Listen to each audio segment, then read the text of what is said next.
ಯಾಕೆ ಅಂದ ಅಂದ ಚಂದ ಅವಳ ಅಂದ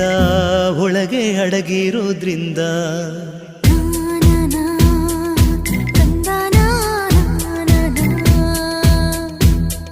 ಸೀರೆಯಲ್ಲಿ ಹೆಣ್ಣು ಬೆಣ್ಣೆ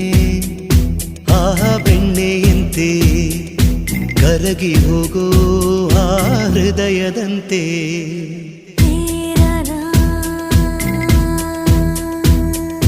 ಹಣೆಯಲ್ಲಿ ಸಿಂಧು ಅಂದದ ಬಂದು ಕಣ್ಣಲ್ಲಿ ಕಾಡಿಗೆ ರುಚಿಯಾದ ಅಡಿಗೆ ತಿಂದು ದೇಗೋ ಹೃದಯಕ್ಕೆ ಹೆಣ್ಣಿನ ಅಂದವೇ ಮದುವೆಯ ಭೋಜನವಂತೆ ಮದುವೆಯ ಭೋಜನವಂತೆ